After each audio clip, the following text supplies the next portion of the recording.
wallaggi naqqamtee bifa kanaaf iftee faayamtee deeggarsa paartii badhaadhinaatiif qabdan argisuutiif asitti kan argamtan hundumti keessaniyyuu anaa dhufuu baga kanaan nu ga'e rabbis baga gammanne baga milkoofne jechuun barbaada. Mootummaan paartii badhaadhinaatiin hoogganamu paartii jijjiiramaa, paartii injifannootiif paartii bilisummaati. Mootummaan kan keenya gaaffii uummata wallaggaatiif bulchiinsa magaalaa Naqqamtee baroota dheeraatiif dhiibbaatiin hacuuccaa cunqursaatii fi lammiin keenya biyya isaa keessatti akka lammii lammaffaatti kan ilaalame qabsaa'ota ilmaan Oromootiin geggeeffamaa tureen mootummaa jijjiiramaatiin erga dhufeetii wallaggiif Naqqamteen gaaffii sirnaa,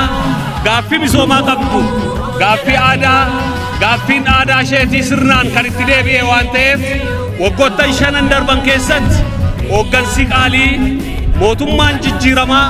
biyya keenyaaf waadaawwan galan hundumasaa tartiibaan deebisuutiif isas madaallee waggaa 5 itti aanuuf immoo manifeestoo keenya irra dhaabbannee waadaa haaraa uummata keenyaa wajjin walii galuuf kontiraata keenya haaressuuf duulana filadhaa bulchiinsi mootummaa naannoo Oromiyaa paartiin badhaadhinaa damee Oromiyaa biyya qaalii kana keessatti biyya goototaa biyya aarsaa beekan keessatti duula filannaa keenya isa jalqabaa keessatti jalqabna jechuutiin wallagga Naqqamtee irratti jalqabuu isaatiif kabajaaf galata guddaa qabnu ibsaa. Isa darbe keessatti mootummaan keenya gaaffiin misooma uummata wallaggaa maayidha kan jedhu ilaaluutiin deebii laachuutiif kan eegalee fi waggoottan 5 kana keessattis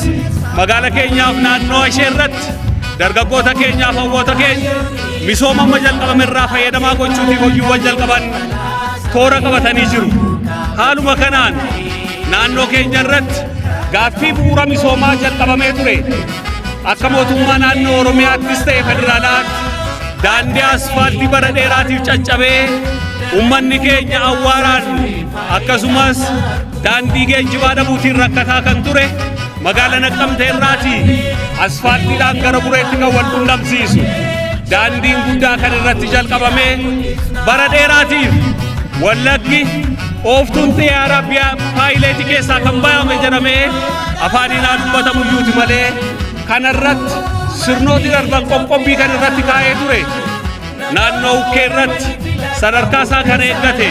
eerpoortiif terminaalli isaa kan irratti ijaaramaa jiru. Kana qofa osoo hin ta'in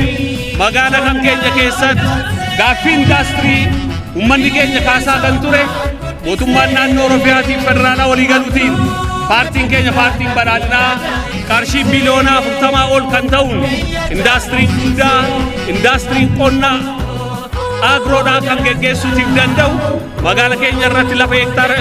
254 irratti kan hojjetamaa jiru. Innis abbootii qabeenyaa 100 ol kaapitaala miliyoona 100 olitti kan lakkaa'amu keessatti kan galmeessisan simatee hojjechiisuutiif qophiirra kan jiru yeroo ta'u